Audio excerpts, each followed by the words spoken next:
বঙ্কিমচন্দ্র চট্টোপাধ্যায়কে প্রধানমন্ত্রীর বঙ্কিমদা বলে সম্বোধন জানিয়ে সংসদ তোলপাড় আর পথে নামে তৃণমূল। আর এই মুহূর্তে যে ছবি আপনাদের সামনে রাখবো, কলেজ স্ট্রিটে প্রতিবাদ মিছিলে কংগ্রেস। আমাদের সঙ্গে রয়েছেন আমাদের প্রতিনিধি ঝিলম করঞ্জাই। ঝিলম,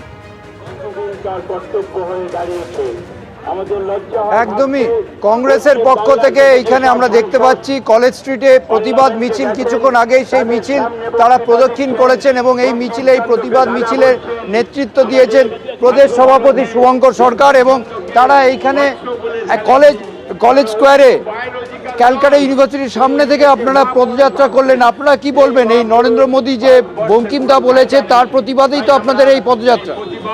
আমরা মনে করি নরেন্দ্র মোদী মহাশয় বঙ্কিম দাদা, এটা কংগ্রেসের কেউ বললে এতক্ষণে সারা ভারতবর্ষে আগুন জ্বালিয়ে ফেলতো। প্রধানমন্ত্রীকে ক্ষমা চাইতে হবে।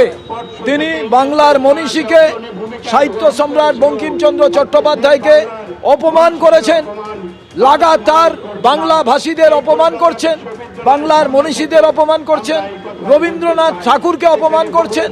ওদের এমপি রবীন্দ্রনাথ ঠাকুরের জনগণ, যেটা আমাদের জাতীয় সঙ্গীত, তাকে কটূক্তি করেছেন। রবীন্দ্রসঙ্গীত গাওয়ার জন্য জেল হয়েছে। রবীন্দ্রনাথ কি দেশদ্রোহী? রবীন্দ্রসঙ্গীত কি দেশদ্রোহীর গান? আমরা জানতে চাই। আমরা তাই আজকে মনে করি যে নরেন্দ্র মোদী মহাশয়কে ক্ষমা চাইতে হবে। আসল প্রধানমন্ত্রীকে ক্ষমা চাইতে হবে এবং সেই ক্ষমা চাওয়ার দাবিতেই তারা পদযাত্রা করেছিলেন। কলকাতা বিশ্ববিদ্যালয়ের সামনে থেকে পুরো কলেজ স্ট্রিট ধরে কলেজ স্কোয়ার প্রদক্ষিণ করেন এবং তাদের স্লোগান এবং তাদের প্রতিবাদে মুখরিত হয়েছে। সঙ্গে বন্দে মাতরম যে ব্যানার, ধন্যবাদ তোমায়। এই মুহূর্তে বঙ্কিমচন্দ্র চট্টোপাধ্যায়কে বঙ্কিমদা বলে সম্বোধন করেন প্রধানমন্ত্রী নরেন্দ্র মোদী। নিন্দায় মুখ্যমন্ত্রী। বঙ্কিমচন্দ্র চট্টোপাধ্যায়কে বঙ্কিমদা বলছেন প্রধানমন্ত্রী, যেন মনে হচ্ছে হরিদার শ্যামদা। দেশের ইতিহাস সংস্কৃতির অপমান। সরব মমতা বন্দ্যোপাধ্যায়।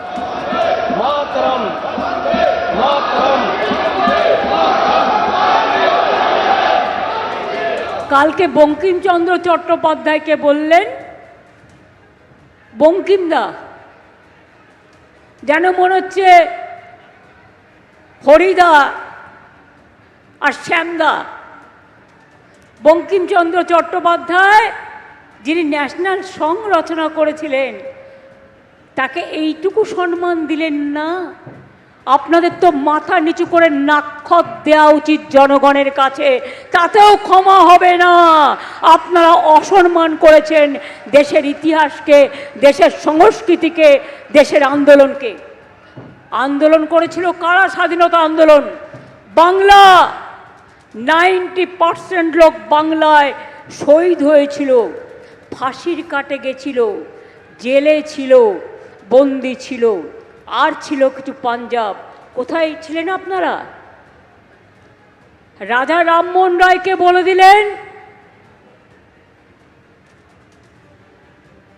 তিনি নাকি দেশপ্রেমিক নন। ক্ষুদিরামকে বলে দিলেন সন্ত্রাসবাদী। বিদ্যাসাগরের মূর্তি ভাঙলেন।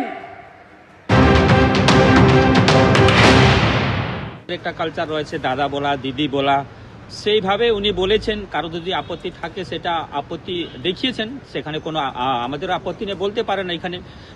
কিন্তু আমাদের মাননীয় মুখ্যমন্ত্রী আদিবাসীদেরকে অপমান করেছেন যে ডহার।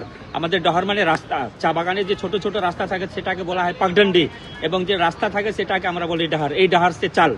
তো এইভাবে উনি বলছেন যে ডাহারকে ডাকো। ডাহার মানে তো রাস্তা। উনিও তো আমাদের যারা আদিবাসী সমাজ আছে ডাহারকে ডাকো, উনি অপমান করছেন।